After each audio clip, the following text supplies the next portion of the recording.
The lantern swings in the attic of the old Whitmore plantation house. No wind. No one's touched it in 70 years, but it swings. Every night at exactly 9:47 p.m., that lantern moves. And if you're stupid enough to watch it long enough, you'll hear the screaming. Not from inside the house, from inside your own head. 3 people have disappeared trying to investigate that attic. Their bodies were never found, but their shoes were.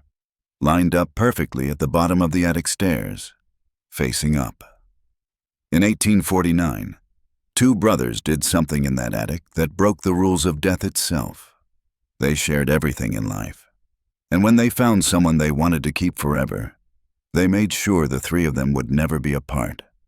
Not in life, not in death, not ever. What happened in that attic didn't just create ghosts. It created something worse. Elijah and Ezra Whitmore were born holding hands. The midwife who delivered them in November of 1848 quit the profession the next day. She never explained why, but her daughter found her journal years later. The last entry read, "Those boys looked at me with the same eyes, not similar eyes, the same eyes, as if one soul was looking out from 2 bodies. God help us all." Their mother died in childbirth. Their father, Jonathan Whitmore, owned the largest cotton plantation in Monroe County, Alabama. 200 acres, 40 enslaved people. A man who treated human beings like livestock and saw his own sons as nothing more than the price he paid for losing his wife. Some fathers might have cherished the only pieces of their dead wife left in the world. Jonathan Whitmore looked at his twins and saw murder. The boys grew up wrong. Not obviously wrong, not in a way you could point to and name, but wrong in the way a reflection is wrong when it moves a half second before you do. They spoke in tandem, completing thoughts that started in separate rooms. When Elijah cut his hand in the barn, Ezra's hand bled in the house, even though no blade had touched his skin. The plantation workers saw them standing in the cotton fields at midnight, facing each other across impossible distances, mouths moving in silent conversation. Old Marie worked in the kitchen. She'd been born on the plantation, just like her mother before her. She knew things, saw things.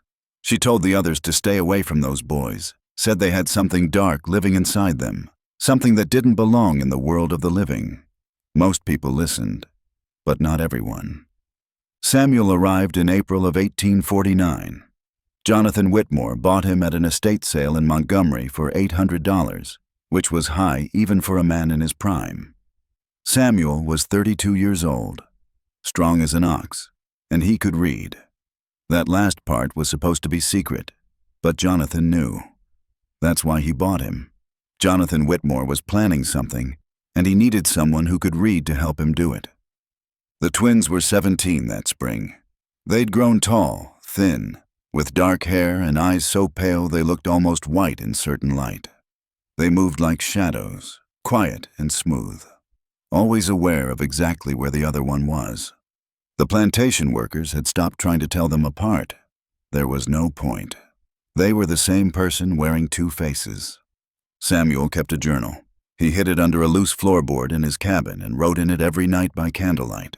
He documented everything he saw on the plantation, the cruelty, the suffering, the strange things that happened around the Whitmore twins. He wrote about the night he saw both boys standing motionless in the rain, water streaming down their faces, eyes locked on each other. He wrote that he counted their breaths and realized they were breathing in perfect unison, like one set of lungs split between 2 bodies. 3 weeks after Samuel arrived, Jonathan Whitmore called him to the main house. The twins were there, sitting in identical chairs, hands folded in identical positions. Their father stood between them, holding a leather-bound book that looked older than the house itself.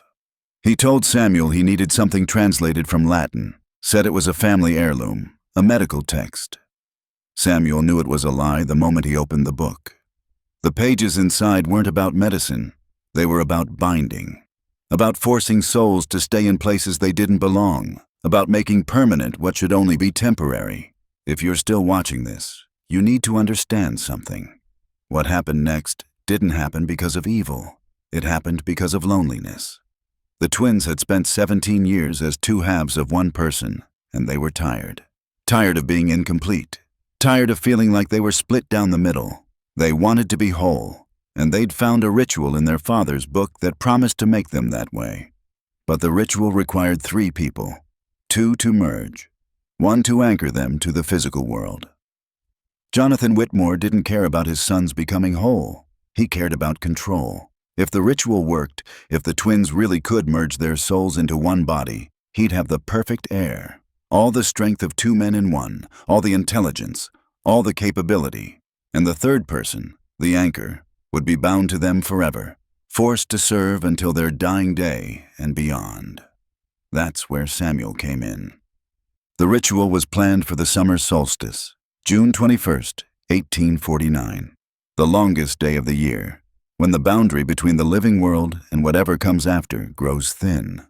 Samuel was told he was being moved to work in the house. An honor, they called it. He knew better. He'd read enough of that book to understand what was coming. The problem was, nobody would believe him if he told them. An enslaved man accusing his owner of planning a dark ritual? He'd be beaten or killed or both. So Samuel did the only thing he could do. He started preparing. He copied sections of the ritual from the book, memorizing the words, understanding the process. If he was going to be part of this thing, he needed to know how it worked. Maybe there was a way to survive it. Maybe there was a way to turn it against them. He didn't know yet, but he was going to find out. The twins came to his cabin one night in early June. They didn't knock. They never did. They just appeared in his doorway, standing side by side, looking at him with those pale eyes that saw too much. Elijah spoke first. Or maybe it was Ezra. Samuel could never tell them apart, and he suspected that was intentional. The twins said they knew he'd been reading their father's book, said they knew he understood what was going to happen. Samuel waited for the threat, for the punishment. Instead, they made him an offer. Help them with the ritual, truly help them make it work, and they'd make sure he was treated well afterward.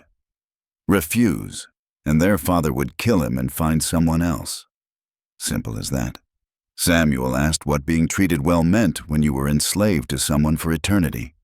The twins smiled, and for the first time since they'd been born, they didn't smile in unison. Elijah's smile came first, then Ezra's, a half-second later, like they were starting to split apart already, like the ritual was pulling at them even before it began. Make sure you're subscribed, because the next part of this story changes everything you think you know about what's possible after death.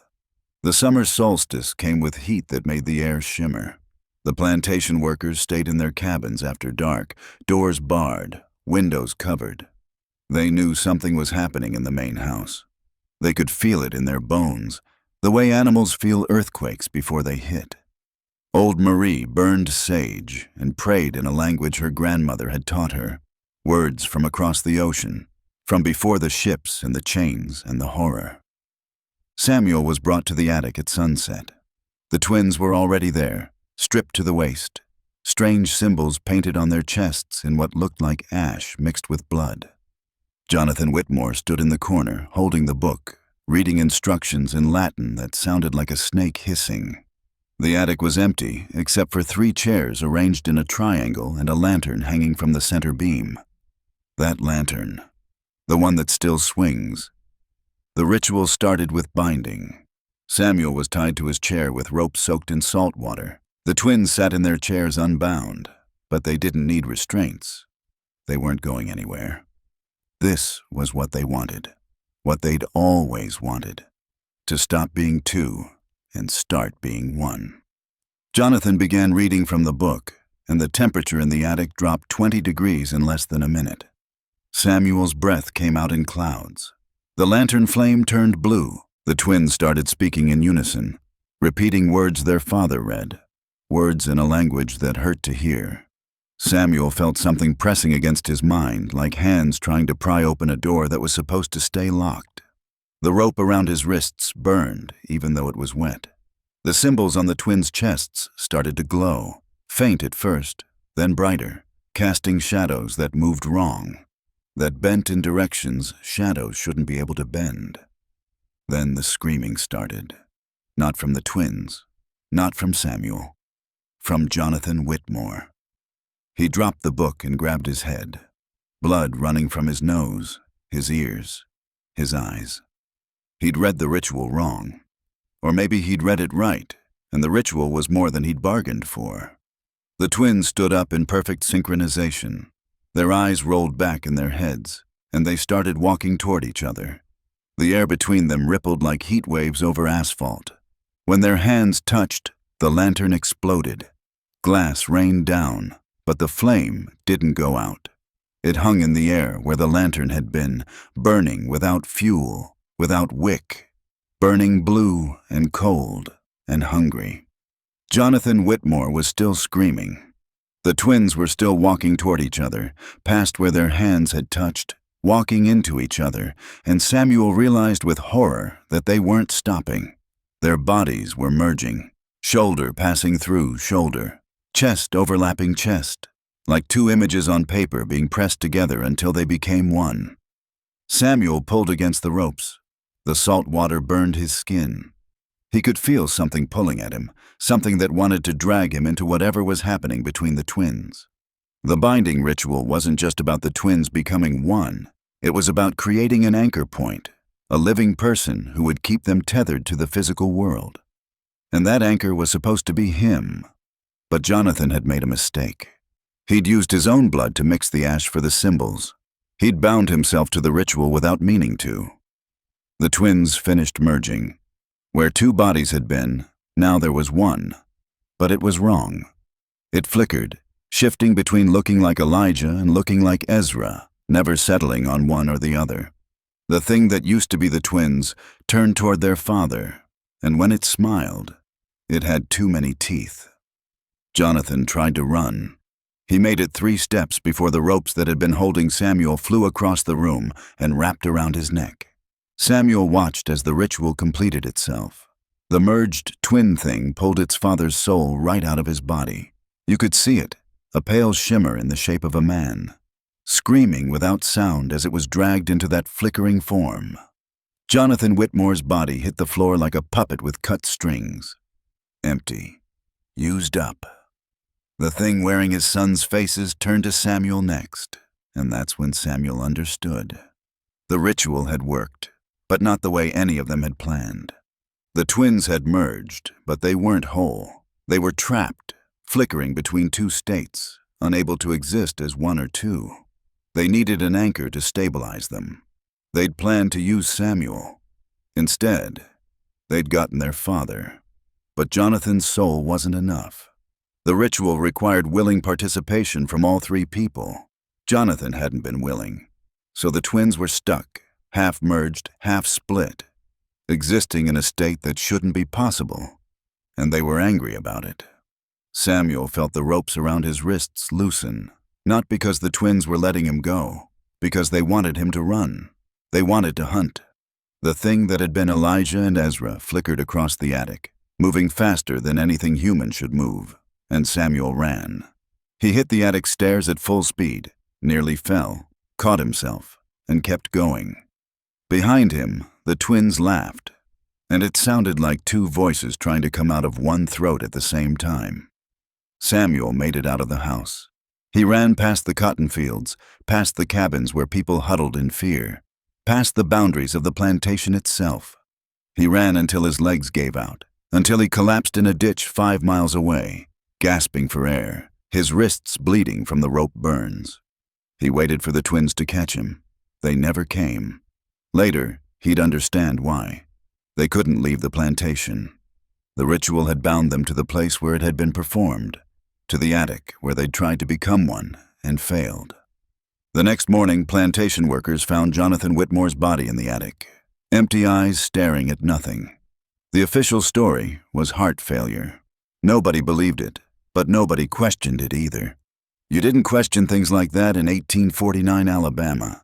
The twins were never seen again, not as living people, but the attic remained occupied. Samuel disappeared. Some say he made it north. Others say he died in that ditch and nobody found his body. But his journal survived. It was discovered in 1923. hidden in the walls of his old cabin during renovation work. The last entry, written the night before the solstice, said this: "If I don't survive tomorrow, let it be known that what happens in that attic is not the end." Souls bound improperly don't rest. They hunger, they wait, they look for what they were denied, and sooner or later, they find it. The plantation house passed through 6 families between 1849 and 1920. None of them lasted more than 3 years. People heard footsteps in the attic, saw the lantern swinging even though no lantern hung there anymore, heard voices speaking in unison, arguing with each other, screaming at each other, begging to be made whole. 2 families reported seeing the twins standing at the foot of their beds at night, flickering between 2 forms and one, reaching out with hands that passed through solid matter.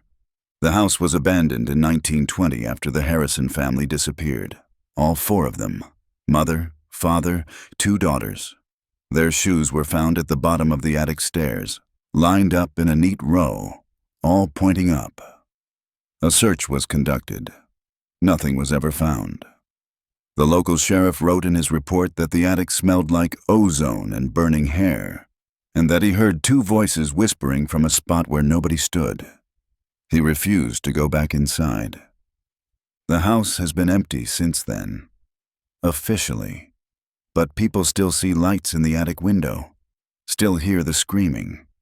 The twins are still there, stuck between life and death, between 1 and 2, between being and unbeing.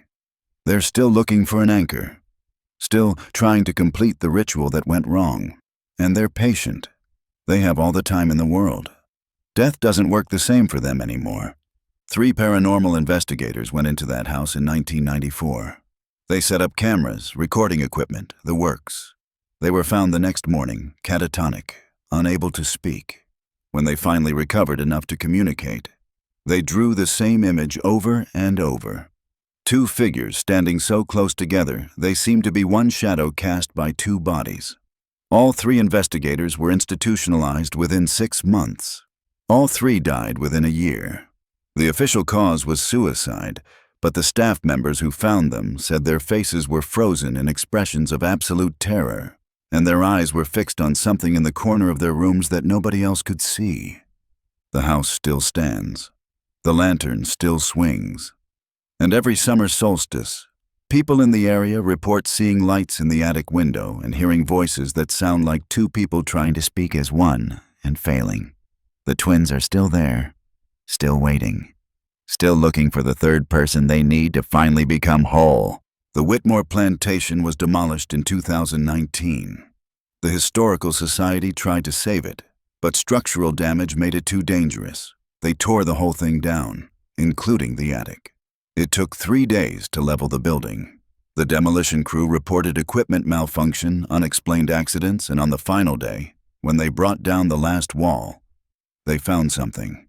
In the space where the attic had been, floating in mid-air where the lantern used to hang, was a scorch mark shaped like 2 human figures pressed together.